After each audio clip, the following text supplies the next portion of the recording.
शुक्लाम्बरधरम् विष्णुम् शशिवर्णम् चतुर्भुजम् प्रसन्नवदनम् ध्यायेत् सर्वविघ्नोपशान्तये व्यासम् वसिष्ठनप्तारम् शक्तेः पौत्रमकल्मषम् पराशरात्मजम् वन्दे शुकतातम् तपोनिधिम् व्यासाय विष्णुरूपाय व्यासरूपाय विष्णवे नमो वै ब्रह्मनिधये वासिष्ठाय नमो नमः अविकाराय शुद्धाय नित्याय परमात्मने सदैकरूपरूपाय विष्णवे सर्वजिष्णवे यस्य स्मरणमात्रेण जन्म संसारबन्धनात् विमुच्यते नमस्तस्मै विष्णवे प्रभविष्णवे ॐ नमो विष्णवे प्रभविष्णवे श्रीवैशम्पायन उवाच श्रुत्वा धर्मानशेषेण पावनानि च सर्वशः युधिष्ठिरः शान्तनवम् पुनरेवाभ्यभाषत युधिष्ठिर उवाच किमेकम् दैवतम् लोके किम् वाप्येकम् परायणम् स्तुवन्तः कङ्कमर्चन्तः प्राप्नुयुर्मानवा शुभम् को धर्मः सर्वधर्माणाम् भवतः परमो मतः किम् जपन्मुच्यते जन्तुर्जन्म संसारबन्धनात् श्रीभीष्म उवाच जगत्प्रभुम् देवदेवमनन्तम् पुरुषोत्तमम् स्तुवन्नाम सहस्रेण पुरुषस्तततोत्थितः तमेव चार्चयन् नित्यम् भक्त्या पुरुषमव्ययम् ध्यायम् स्तुवन् नमस्यम् च यजमानस्तमेव च अनादिनिधनम् विष्णुम् सर्वलोकमहेश्वरम् लोकाध्यक्षम् स्तुवन् नित्यम् सर्वदुःखातिगो भवेत् ब्रह्मण्यम् सर्वधर्मज्ञम् लोकानाम् कीर्तिवर्धनम् लोकनाथम् महद्भूतम् सर्वभूतभवोद्भवम् एष मे सर्वधर्माणाम् धर्मोऽधिकतमो मतः यद्भक्त्या पुण्डरीकाक्षम् स्तवैरच्चेन्नरः सदा परमम् यो महत्तेजः परमम् यो महत्तपः परमम् यो महद्ब्रह्म परमम् यः परायणम् पवित्राणाम् पवित्रम् यो मङ्गलानाम् च मङ्गलम् दैवतम् देवतानाम् च भूतानाम् यो व्ययक्रिया यतः सर्वाणि भूतानि भवन्त्यादियुगागमे यस्मिंश्च प्रलयम् यान्ति पुनरेव युगक्षये तस्य लोकप्रधानस्य जगन्नाथस्य भूपते विष्णोर्नाम सहस्रम् मे शृणु पापभयापहम् यानि नामानि गौणानि विख्यातानि महात्मनः ऋषिभिः परिगीतानि तानि वक्ष्यामि भूतये ऋषिर्नाम्नाम् सहस्रस्य वेदव्यासो महामुनिः छन्दोऽनुष्टुप् तथा देवो भगवान् देवकीसुतः अमृताम् शुद्भवो बीजम् शक्तिर्देवकी नन्दनः कृतामाहृदयम् तस्य शान्त्यर्थे विनियुज्यते विष्णुम् जिष्णुम् महाविष्णुम् प्रभविष्णुम् महेश्वरम् अनेकरूपदैत्यान्तम् नमामि पुरुषोत्तमम् अस्य श्रीविष्णोर्दिव्यसहस्रनामस्तोत्रमहामन्त्रस्य श्रीवेदव्यासो भगवान् ऋषिः अनुष्टुप्छन्दः श्रीमहाविष्णुः परमात्मा श्रीमन्नारायणो देवता अमृतांशोद्भवो भानुरिति बीजम् देवकी नन्दन श्रेष्ठेति शक्तिः उद्भवः क्षोभणो देव इति परमो मन्त्रः धर इत्यस्त्रम् रथाङ्गपाणिरक्षोभ्य इति नेत्रम् त्रिसामासामजः सामेति कवचम् आनन्दम् परब्रह्मेति योनिः ऋतुः सुदर्शनकाल इति दिग्बन्धः श्रीविश्वरूप इति ध्यानम् श्रीमहाविष्णुप्रीत्यर्थे सहस्रनाम जपे विनियोगः ध्यानम् क्षीरोदम् तत्प्रदेशे शुचिमणिविलसत्सैकते मौक्तिकानाम् मालाक्लुप्तासनस्थस्फटिकमणिनिभैर्मौक्तिकैर्मण्डिताङ्गः शुभ्रैरभ्रैरदभ्रैरुपरि विरचितैर्मुक्तपीयूषवर्षैः आनन्दीनः पुनीयादरिनलिन गदा शङ्खपाणिर्मुकुन्दः भूः पादौ यस्य नाभिर्विहरसुरनिलश्चन्द्रसूर्यौ च नेत्रे कर्णावाशा शिरोद्यौर्मुखमपि दहनो यस्य वास्तेयमब्धिः अन्तस्थम् यस्य विश्वम् सुरनरखगो भोगि गन्धर्वदैत्यैः चित्रम् रम्यते तम् त्रिभुवन वपुषम् विष्णुमीशम् नमामि ॐ नमो भगवते वासुदेवाय शान्ताकारम् भुजगशयनम् पद्मनाभम् सुरेशम् विश्वाधारम् गगनसदृशम् मेघवर्णम् शुभाङ्गम् लक्ष्मीकान्तम् कमलनयनम् योगिहृध्यानगम्यम् वन्दे विष्णुम् भवभयहरम् सर्वलोकैकनाथम्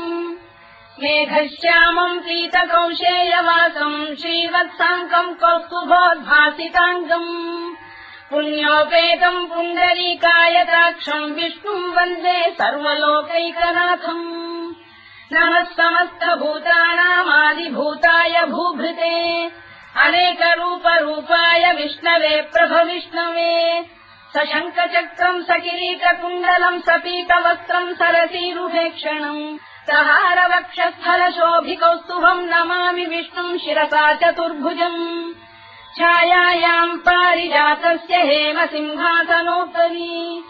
आसीनमम्बुदश्याममायताक्षमलङ्कृतम् चन्द्राननम् चतुर्बाहुम् श्रीवत्साङ्कितवक्षसम् रुक्मिणी सत्यभामाभ्याम् सहितम् कृष्णमाश्रये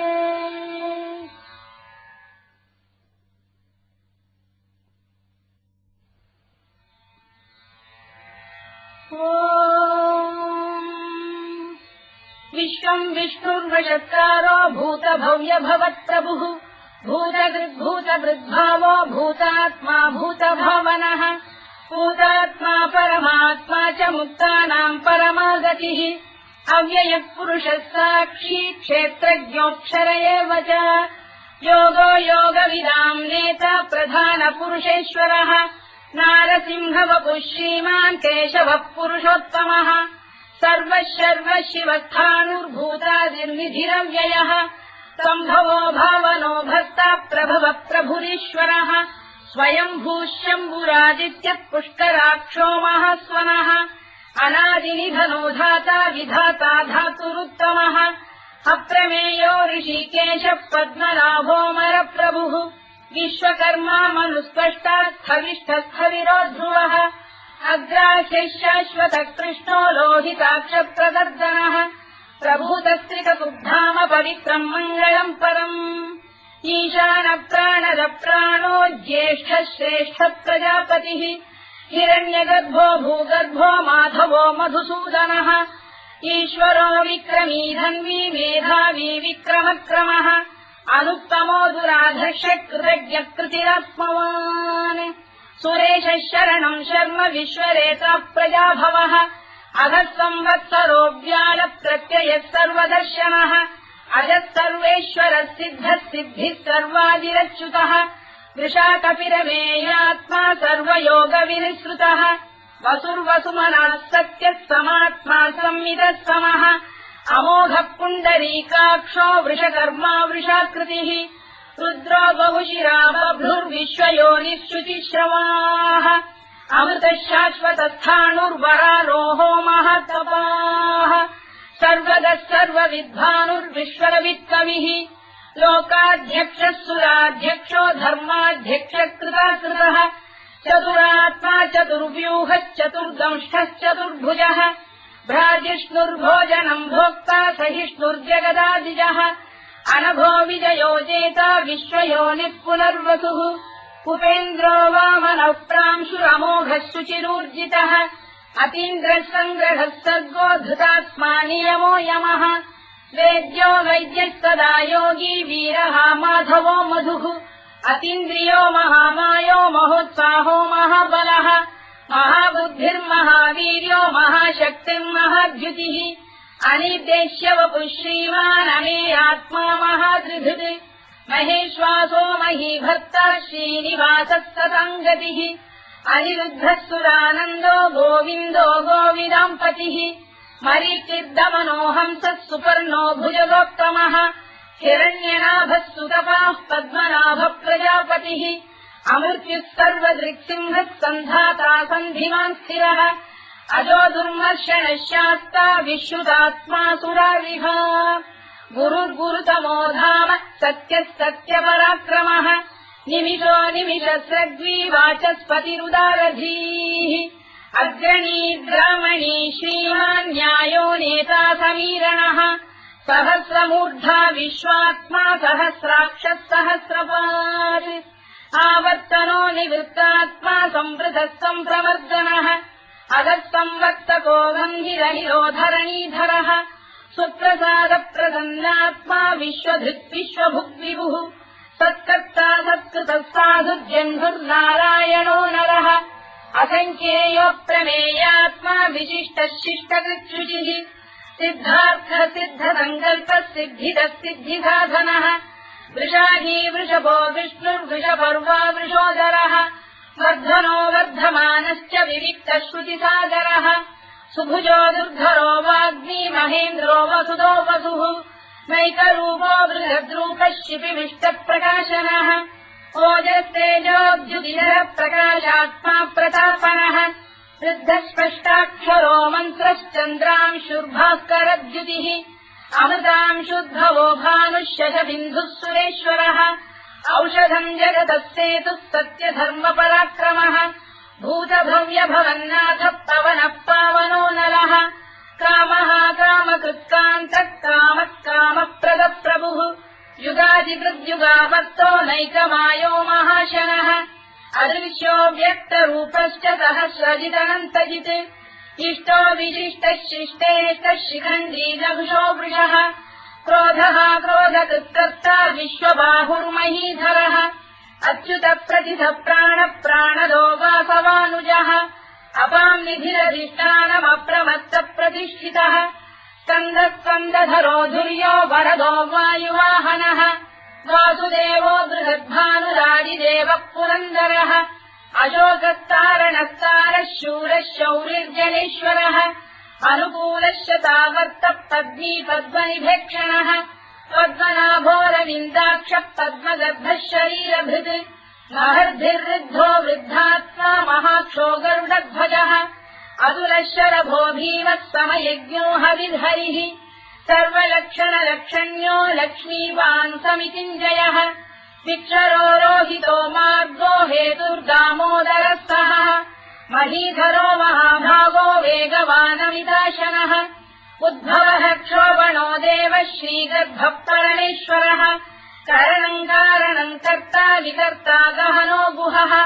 व्यवसायो व्यवस्थानः संस्थानस्थानदो ध्रुवः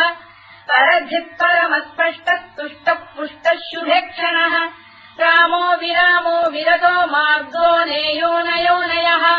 वीरः शक्तिमताम् श्रेष्ठो धर्मो धर्मविदुत्तमः वैकुण्ठः पुरुषः प्राणदः प्रणवपृतुः हिरण्यगर्भः शत्रुघ्नो व्याप्तो वायुरधोक्षजः ऋतुः सुदर्शनः कालः परमेष्ठी परिग्रहः उग्रः संवत्सरो दक्षो विश्रामो विश्वदक्षिणः विस्तारस्थावरस्थाणुप्रमाणम् बीजमव्ययम् अर्थोऽनर्थो महाकोशो महाभोगो महाधनः अनिर्विण्णस्थविष्ठो भूर्धर्मयूपो महामखः नक्षत्रनेमिर्नक्षत्री क्षमः क्षामः समीहनः यज्ञयुज्यो महेज्यश्च क्रतुः सत्रम् सदाम् गतिः सर्वदर्शी विमुक्तात्मा सर्वज्ञोद्यानमुत्तमम् सुव्रतः सुमुखः सूक्ष्मः सुघोषः सुखदः सुहृत् मनोहरोजितक्रोधो वीरबाहुर्विदारणः स्वापनः स्ववशो व्यापी नैतात्मा नैककर्मकृत् वत्सरो वत्सलो वत्सी रत्नगर्भोधनेश्वरः धर्मकृद्धर्मकृद्धर्मी सदसक्षरमक्षरम् अविज्ञाता सहस्रांशुर्विधाता कृतलक्षणः गभस्तिरेविस्तत्तः सिंहो भूतमहेश्वरः आदिदेवो महादेवो देवेशो देवभृद्गुरुः उत्तरो गोपतिर्गोप्ता ज्ञानः सोमपो मृतपः सोमः पुरुजिः पुरुषोत्तमः विनयो जयः सत्यसन्धो दाशार्हः सात्वताम् पतिः जीवो विनयिता साक्षी मुकुन्दो मितविक्रमः अम्भोनिधिरनन्तात्मा महोदधिशयोऽन्तकः अजो महार्घ स्वाभाव्यो जिता मित्र प्रमोदनः आनन्दो नन्दनो नन्दः सत्यधर्मा त्रिविक्रमः महर्षि कपिलाचार्य कृतज्ञो मेदिनीपतिः त्रिदशाध्यक्षो महाशृङ्गकृतान्तकृत् महावराहो गोविन्दः सुषेण कनकाङ्गनी गुह्यो गभीरो गहनो गुप्तश्चक्रगदाधरः मेधास्वाङ्गोजितकृष्णो दृढः सङ्कर्षणोच्युतः वरुणो वारुणो वृक्षपुष्कराक्षो महामनाः भगवान् बलहानन्दी वनमाली हलायुधः आदित्यो ज्योतिरादित्यः सहिष्णुर्गतिसत्तमः सुधन्वाखण्ड परशुद्धारुणोद्रविणप्रदः दिवस्कृत् सर्वदृत्यासो वाचस्पतिरयो निजः कृतामासामगस्साम निर्वाणम् भेषजम् भिषज सन्न्यासवृक्षमशान्तो निष्ठा शान्तिः परायणम् शुभाङ्गः शान्तिदर्श्रेष्टा कुमुदः कुवलेशयः गोहितो गोपदैर्गोप्ता वृषभाक्षो वृषप्रियः अनिवर्ती निवृत्तात्मा संक्षेप्ताक्षेमकृत् शिवः श्रीवत्सवक्षः श्रीवासः श्रीपतिः श्रीमताम्बरः श्रीधः श्रीधः श्रीनिवासः श्रीनिधिः श्रीविभावनः श्रीधर श्रीकर श्रेयः श्रीमान् लोकत्रयाश्रयः स्वक्षस्वङ्गः शतानन्दो नन्दिर्ज्योतिर्गणेश्वरः विदितात्मा विधेयात्मा तत्कीर्तिच्छिन्न संशयः उदीर्णः सर्वतश्चक्षुरनीशः शाश्वतस्थिरः भूषयो भूषणो भूतिर्विशोकः शोकनाशनः अर्चिष्मानर्चितः कुम्भो विशुद्धात्मा विशोधनः अनिरुद्धो प्रतिरथ प्रद्युम्नोमितविक्रमः कालनेमिनिहावीरः शौरिः शूरजनेश्वरः त्रिलोकात्मा त्रिलोकेशः केशवः केशिहा हरिः कामदेवः कामपालः कामी कान्तकृतागमः अनिर्देश्य वपुर्विष्णुर्वीरोऽनन्तो धनञ्जयः ब्रह्मण्यो ब्रह्मकृद्ब्रह्मा ब्रह्म ब्रह्मनिवर्धनः ब्रह्मविद्ब्राह्मणो ब्रह्मी ब्रह्मज्ञो ब्राह्मणप्रियः महाक्रमो महाकर्मा महातेजा महोरगः महाक्रतुर्महायज्वा महायज्ञो महाहविः स्तव्यस्तव प्रियस्तोत्रम् स्तुतिस्तोतारणप्रियः पूर्णः पूरयिता पुण्यः पुण्यकीर्तिरनामयः मनोजवस्तीर्थकरो वसुरेता वसुप्रदः वसुप्रदो वासुदेवो वसुर्वसुमनाहविः सद्गतिः सत्कृतिः सत्ता सद्भूतिः सत्परायणः शूरसेनो यदुश्रेष्ठः सन्निवासः सुयामुनः भूतावासो वासुदेवः सर्वासु निलयो नलः दत्तः दत्पदो दृप्तो दुर्धरोऽथापराजितः विश्वमूर्तिर्महामूर्तिर्दीप्तमूर्तिरमूर्तिमान् अनेकमूर्तिरव्यक्तः शतमूर्तिः शताननः एकोनैकः सवक्तकिम् यत्तत्पदमनुत्तमम् लोकबन्धुर्लोकनाथो माधवो भक्तवत्सलः सुवर्णवर्णो हेमाङ्गो वराङ्गश्चन्दनाङ्गदी वीरः विषमः शून्यो घृताशीरजरश्चरः अमानी मानदो मान्यो लोकस्वामी त्रिलोकधृत् सुमेधा मेधजो धन्यः सत्यमेधाधराधरः तेजो वृषोऽद्युतिधरः सर्वशत्रुभृताम्बरः प्रग्रहो निग्रहो व्यग्रो नैकशृङ्गो गदाग्रजः चतुर्मूर्तिश्चतुर्बाहुश्चतुर्व्यूहश्चतुर्गतिः चतुरात्मा चतुर्भावश्चतुर्वेदविदेकपात् समावर्तो निवृत्तात्मा दुर्जयो दुरतिक्रमः दुर्लभो दुर्गमो दुर्गो दुरावासो दुरारिः शुभाङ्गो लोकतारङ्गः सुतन्तु वर्धनः इन्द्रकर्मा महाकर्मा कृतकर्मा कृतागमः उद्भवः सुन्दरः सुन्दो रक्तनाभः सुलोचनः अल्पो वाजसनः शृङ्गी जयन्तः सर्वविद्ययी सुवर्णबिन्दुरक्षोभ्यः सर्ववागीश्वरेश्वरः महाह्रदो महागर्तो महाभूतो महानिधिः कुमुदकुन्दरकुन्दः पर्जन्यः पावनो निलः अमृताशोऽमृतवपुः सर्वज्ञः सर्वतोमुखः सुलभः सुव्रतः सिद्धः शत्रुजिच्छत्रुतापनः व्यग्रोधोदुम्बरोश्चक्षाणूरान्ध्रैषूदनः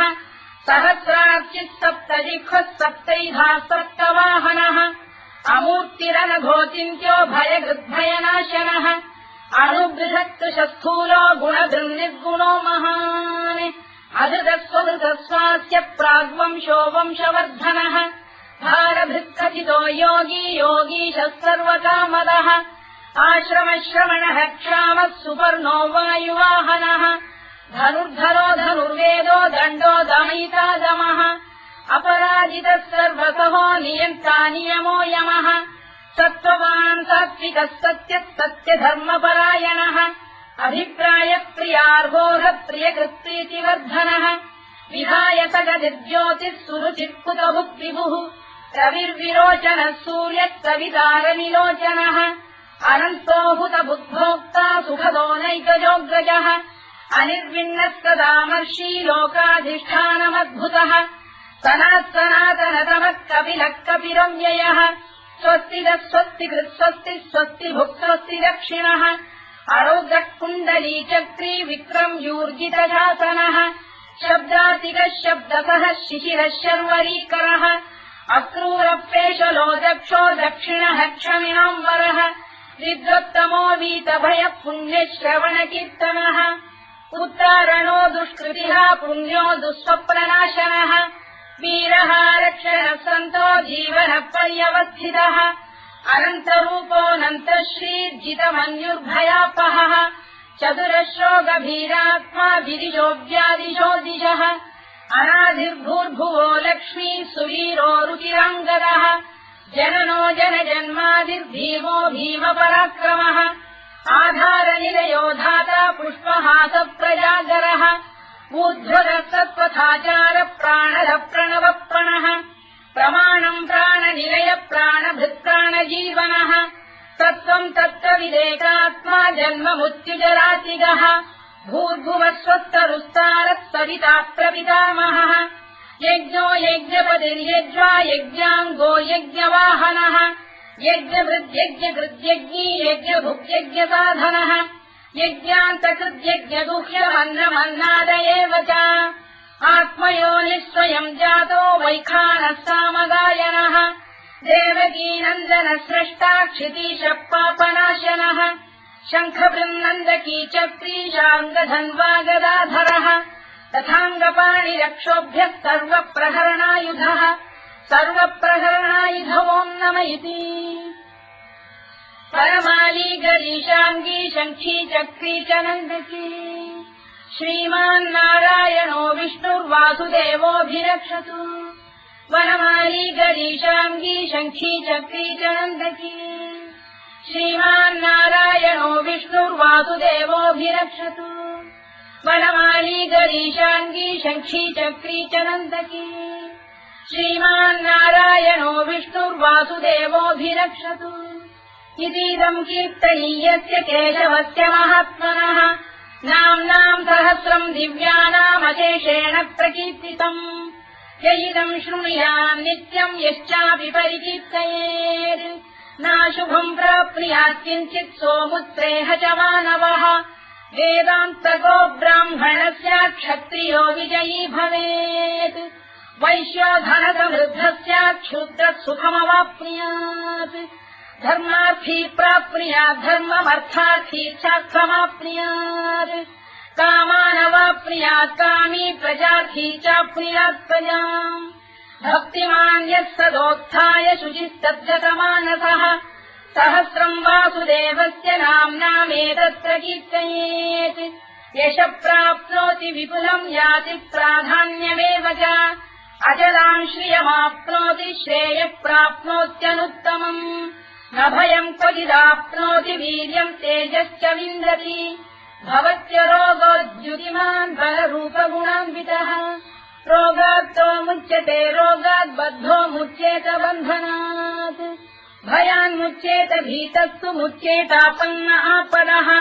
दुर्गाण्यतितरत्याशु पुरुषः पुरुषोत्तमम् सुवन्नाम सहस्रेण नित्यम् भक्तिसमन्वितः वासुदेवाश्रयो मर्त्यो वासुदेवपरायणः सर्वपापविशुद्धात्मा याति ब्रह्म सनातनम् न वासुदेव भक्तानामशुभम् विद्यते क्वचित् जन्म मृत्युजरा व्याधि भयम् नैवोपजायते इमम् स्तवमधीयानः श्रद्धा भक्ति समन्वितः युज्येतात्मसुखक्षान्ति श्रीधृति स्मृतिकीर्तिभिः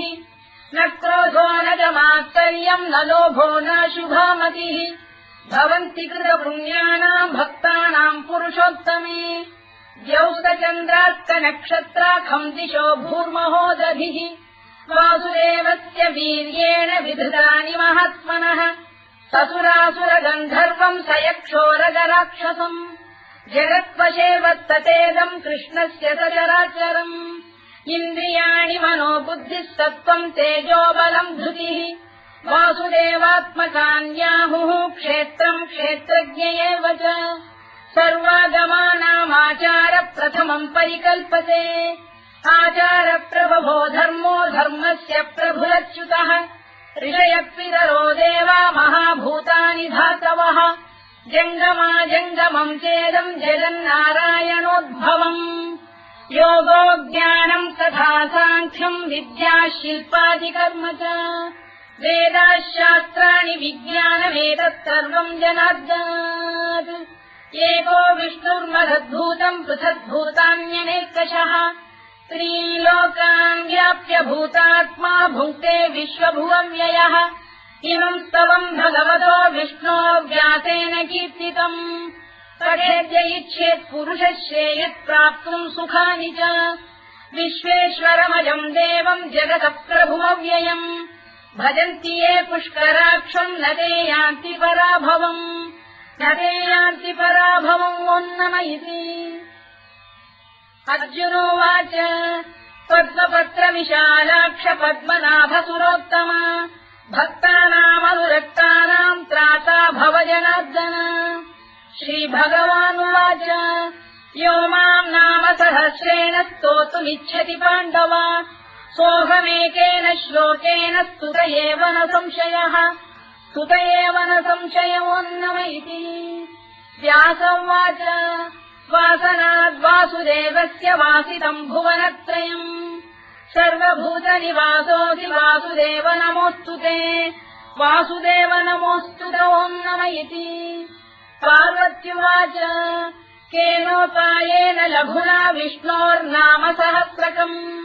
पठ्यते पण्डितैर्नित्यम् श्रोतुमिच्छाम्यहम् प्रभो ईश्वरोवाच